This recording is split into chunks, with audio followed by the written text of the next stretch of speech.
It's something different. It's that voice inside of me. No more feeling empty. No more rushing.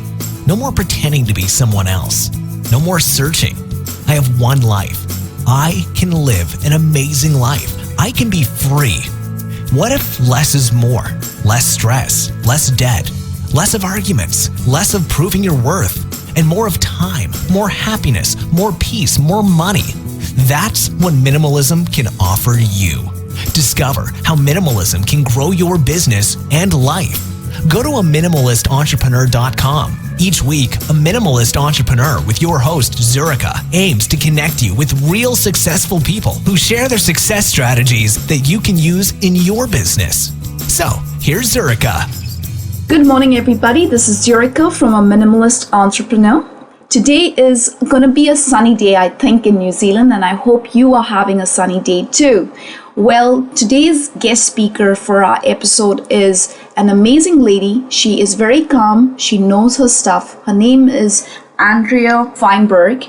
And pretty much the reason I was really impressed with Andrea is because when I got to speak to her, the first thing she said is that most of us as entrepreneurs, as professionals, we come from the corporate world or we come from a job mentality and we try to start our own business. And at that point in time, a lot of us actually fail because we are still in an employee mindset trying to run a business. And what all of us can do is actually listen to what Andrea has to say, because she's got a few tips that if we take those tips and tweak our mindset, we pretty much are gonna have a rocking business. So with that, let's invite Andrea on the call. Hello, Andrea. Hi, Zurika. Thank you so much for the invitation. Thank you for actually accepting it and for speaking on a very, very impressive topic. So before we get started, Andrea, just wanted to know if you could please explain what you do for a living professionally. Yes, my pleasure. I have been a business owner for 26 years, and during the first half of that period, I owned a business that I didn't really enjoy, that gave me no particular satisfaction, and I did not feel was giving me the opportunity to grow. And it was through that experience that I discovered professional coaching, which at the time was still fairly new. And through my exploration, I realized this was exactly what I was meant to do. And I was fortunate to be able to sell my business, embark on training. And what I do now is essentially help people discover what I discovered. And that is that if you want an abundant, happy, wealth-producing life, you can certainly do it through many ways. But if you are a business owner, it takes a certain amount of clear planning and awareness that your life is more important than your business, and you can build your business to honor and be consistent with your life's goals and purposes. And this is what I help business owners do, especially those who have become enslaved to an enterprise and feel that they continuously have to put their personal life on hold while they build the business. And I think that's a very good point that you have picked up on, is that we sometimes can actually be slaves to our own business, where the business is running how we live our life, rather than the other way around. And I'm really looking forward to you covering the topic. But before we can start the topic, I just have to ask you a random question, which I do on the call every time. When you woke up this morning, what was one of the most amazing things that happened to you? Well, that's a great question, because for me it's Monday, and my husband and I were away for the weekend, and so this morning was the first that I awoke in my own bed after a few days away. And I'm very lucky to be able to acknowledge that being home is often as good a vacation as being away. That is so true. Yes, it is true. Because sometimes I think when you come home, you're relaxing more than when you went for the vacation. Getting back onto the topic, I would prefer if you could speak on the topic and I don't interrupt you in the middle, because everyone wants to actually listen to it. So with that, the topic that Andrea is going to be covering is how do we snap out of an employee mindset and actually transition into running a business with a business mindset. Thank you so much. I'm really pleased that this was a topic you recognize is important to address.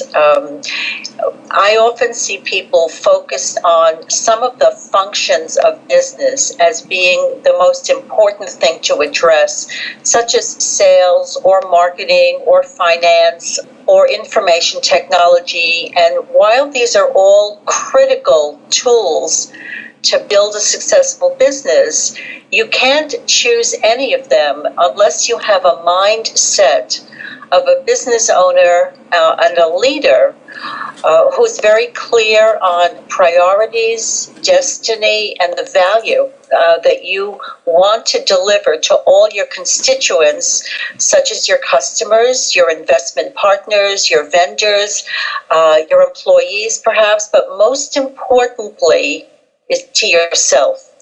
And some of those attitudes we're unaware that we even hold on to because they're so intrinsic to who we are. They're hidden, yet they're hidden in plain sight because they manifest themselves in our behaviors.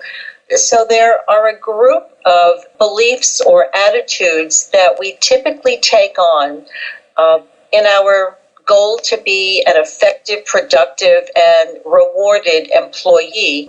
And we don't recognize how tightly we're holding on to these until we leave and perhaps decide to start up an enterprise of our own. And at that point, these beliefs and attitudes are now diminishing our opportunities to be successful.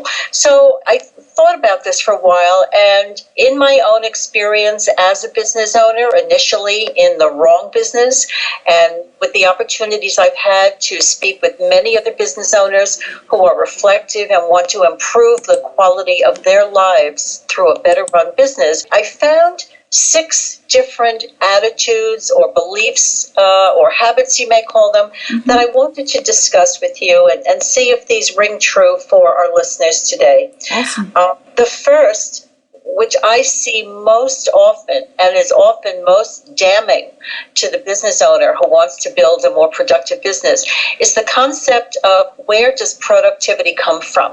And when we're an employee, we often think that productivity is revealed through some kind of physical activity.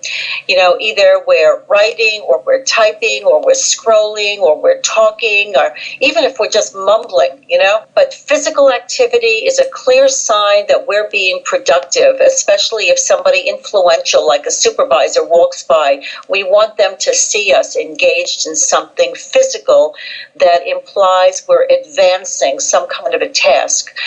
As a business owner, that's a completely false presumption, because as a business owner, your greatest area of expertise and potential productivity lies between your 2 ears. And it has to do with sitting still and thinking and imagining and dreaming and envisioning and planning and strategizing and maybe even nurturing little ideas that come to you as inklings. And it's that process that can ultimately produce far greater productivity than all the manic physical activity you could ever engage in. And as a side belief, one of the reasons it is so hard for business owners to sit still and take time to plan is because we often feel that in order to prove that we're being productive, we have to be seen by others in some kind of activity that conveys productivity. And again, that falls back on something physical or visible. And so for the business owner who is accustomed to working in an employed situation, it's very hard to shift that belief that productivity comes from being physically active or busy, but instead now results from taking the time to think through opportunities, ideas, new initiatives, and the possibilities ahead. So that's the first mindset that I wanted to address. Cool. The second is the concept of, I don't know if you have this phrase in New Zealand, penny wise and pound foolish. Yes, we do. Okay, well, as a new business owner, it's very likely that your budget is coming out of your pocket or what you've got available on credit cards, or even a loose change that you can scrounge up between the sofa cushions. And you become very circumspect about where you're going to spend money. Whereas when you were an employee, you may have had a budget, or you were able to rely on someone else's budget to purchase what seemed necessary for your department or your particular work function. Well, it's obvious that if you're a new entrepreneur or even an established owner, and you're very mindful that money is coming directly out of your own wallet, that you may really hesitate to invest. And yet sometimes that hesitation can end up costing you more in the long run than if you were able to make a prudent investment now. And that can show up in having slower systems if you don't replace outdated technology. It can show up if you fail to hire properly and get the kind of help that can assist you, perhaps to be more competitive or more responsive in your marketplace. That kind of longer-term loss can show up in the way that a potential investor or strategic partner may choose not to do business with you because you don't appear to be up to date or as competitive as some of the other businesses in your category of service or industry. So being penny wise and pound foolish is a concept that may have a short-term sense of satisfaction, but you really want to think through what are the long-term repercussions of choosing not to spend money today. What kind of an impact is it going to have on my business in 6 months or a year? Another easy way it shows up is that sometimes what you could have purchased today may become more expensive if you delay to purchase it 6 months or a year into the future. So that's the second concept I wanted to share with you.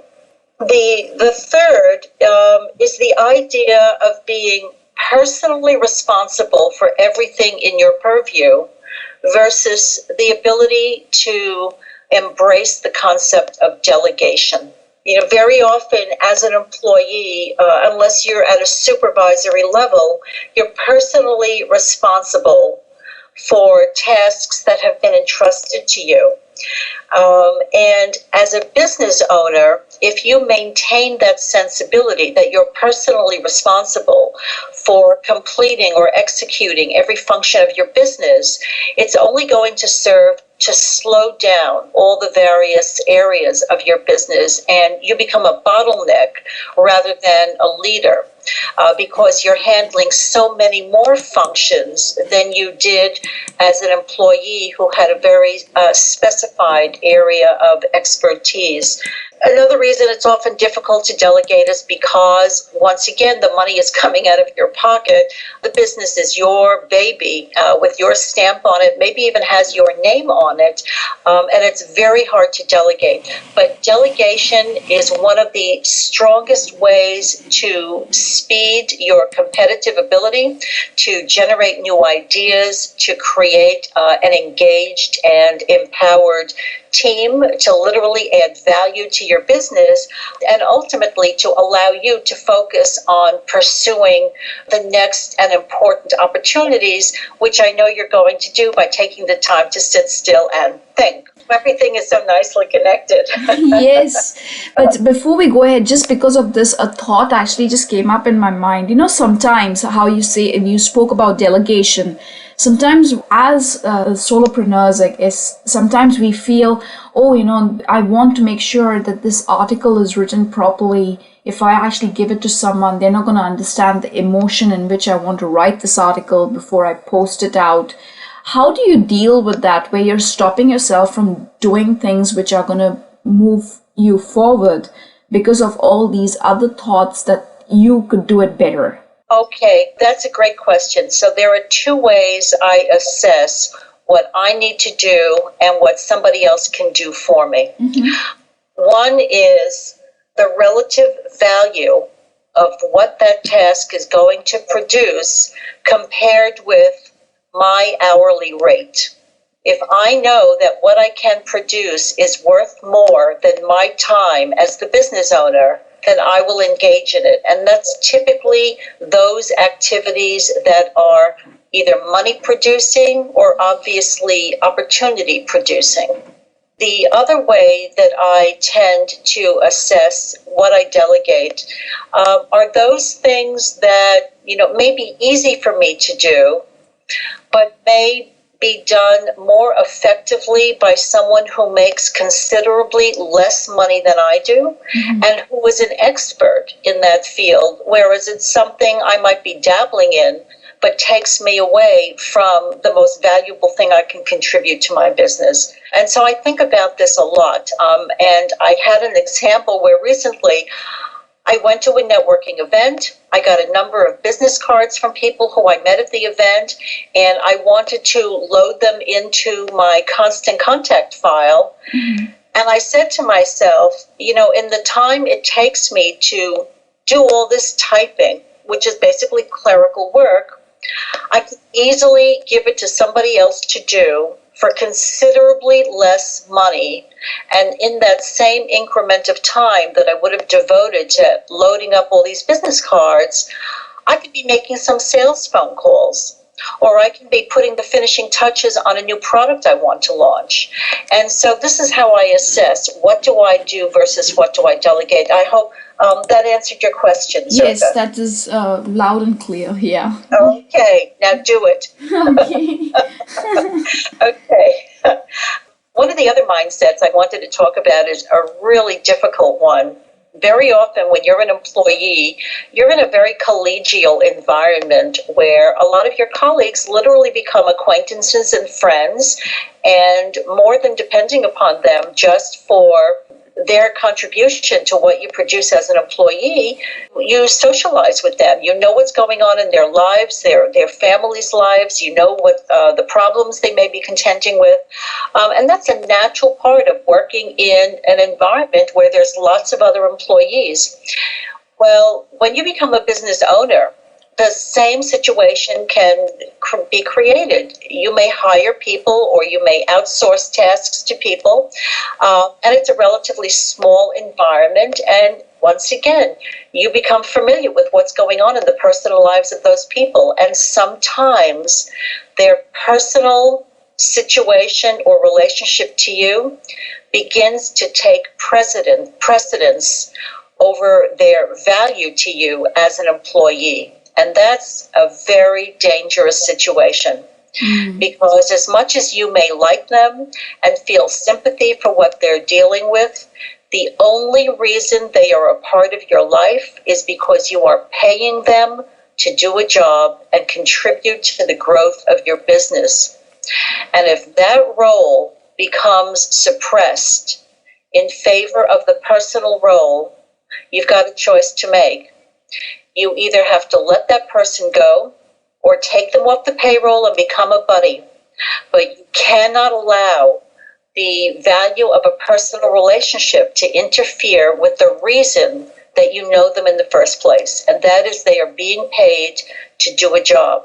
And that may sound harsh, but that is part of what business ownership means, because as the owner, you are entrusted with creating this entity, the business, which is the only product with which you must concern yourself.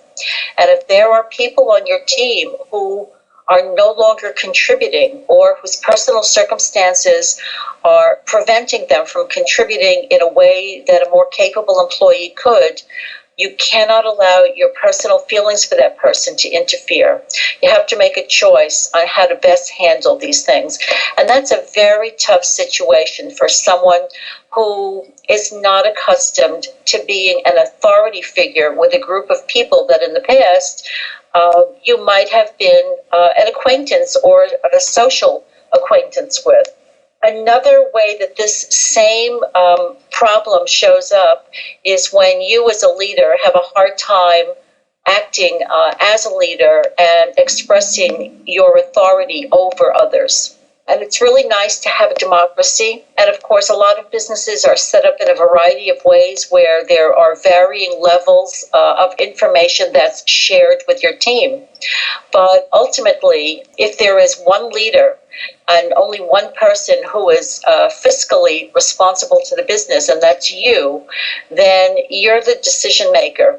And it's absolutely imperative, of course, to get input from your team and to rely on their knowledge of the business and ask them for their opinions. But ultimately, you must make timely decisions, and sometimes that means acting as an authority over other people's actions or acting as an authority over what other people might prefer to do or think might be better to do as a business.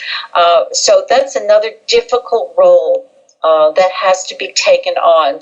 Otherwise, there is varying degrees of chaos, confusion. It's difficult to have a clear sense of what the business is all about and the direction it needs to go in order to thrive and best serve all its constituents. And the last thing I wanted to talk about is also related to this, and this may sound like a conflict.